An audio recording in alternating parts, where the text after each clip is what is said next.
brought you by Silver Pumps and Motors. Top quality और consistent performance के लिए सिर्फ सिल्वर पंप्स नाम याद रखना। పాత వివాదం కొత్తగా తెరపైకొచ్చింది.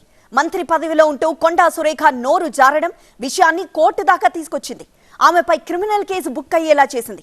కేటీఆర్ ఫైల్ చేసిన క్రిమినల్ కేసులో మంత్రి కొండా సురేఖకు బిగ్ షాక్ ఇచ్చింది నాంపల్లి కోర్టు. ఇక వాట్ నెక్స్ట్ మరి? ఒక మాట మంటలు పుట్టించింది, ఒక డైలాగ్ బూమరాంగ్ అయింది. ఫోన్ ట్యాపింగ్లు, డ్రగ్స్ అంటూ గతంలో ఏవేవో విషయాలు మాట్లాడి ఎవరెవరికో లింకులు పెట్టిన పాత వివాదం ఇప్పుడు కొత్తగా మంత్రి కొండా సురేఖ మెడకు చుట్టుకుంది. క్రిమినల్ కేసులా మారి వదల బొమ్మాళి నిన్నొదలా అంటోంది. ఆమె నోరు జారినందుకు కోర్టు ఉరిమింది. కట్టండి క్రిమినల్ కేసు అంటూ ఆదేశాలిచ్చింది. కొద్ది నెలల క్రితం ఫోన్ ట్యాపింగ్లపై మంత్రి కొండా సురేఖ చేసిన కామెంట్లు కలకలం రేపాయి. మహిళలు భగ్గుమనే స్థాయిలో భూకంపం పుట్టించాయి. కొండా సురేఖ వ్యాఖ్యలపై అప్పట్లో నాగార్జున కూడా నాంపల్లి కోర్టులో కేసు పెట్టారు.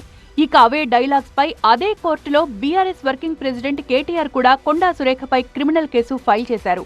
ఆయన దాఖలు చేసిన క్రిమినల్ కేసును BNS 356 కింద కోర్టు పరిగణలోకి తీసుకుంది. ఇదే సమయంలో మంత్రి తరపు న్యాయవాది అభ్యంతరాలను న్యాయస్థానం తోసిపుచ్చింది. కొండా సురేఖ చేసిన ఆరోపణలు నిరాధారంగా ఉన్నాయని, కేసు నమోదుకు ఆదేశాలివ్వాలి అన్న కేటీఆర్ తరపు లాయర్ వాదనలతో కోర్టు ఏకీభవించింది. కేటీఆర్ దాఖలు చేసిన క్రిమినల్ కేసులో తాజాగా నాంపల్లి కోర్టు కీలక ఆదేశాలు జారీ చేసింది. మంత్రి కొండా సురేఖపై క్రిమినల్ కేసు నమోదు చేయాలని న్యాయస్థానం ఆదేశాలు జారీ చేసింది. ఆగస్టు 21 లోపు క్రిమినల్ కేసు నమోదు చేయాలని, ఈలోగా ఆమెకు నోటీసులు జారీ చేయాలని తెలిపింది. గతంలో కొండా సురేఖ చేసిన కామెంట్లు ఇప్పుడు క్రిమినల్ కేసు రూపంలో ఆమెను వెంటాడుతున్నాయి. ఈరోజు జీవితం అన్యాయం కావడానికి 100% కేటీఆరే కారణం. అదే విధంగా 2-3 హీరోయిన్లు పెళ్లిళ్ళు కూడా చేసేసుకున్నారు. ఎందుకు అన్నట్టు ఈ డ్రగ్స్ కేసు రాగానే ఈరోజు మీకు తెలుసు ఆల్రెడీ బయట ఆమె పెళ్లి చేసేసుకుందా, ఇంకొకరిద్దరు హీరోయిన్స్ కూడా గబగబా పెళ్లిళ్ళు చేసేసుకున్నారు. ఈ తలకాయ నొప్పి మాకేంద్రకా బాబు, మేము ఇందులో ఇరుక్కుంటాము.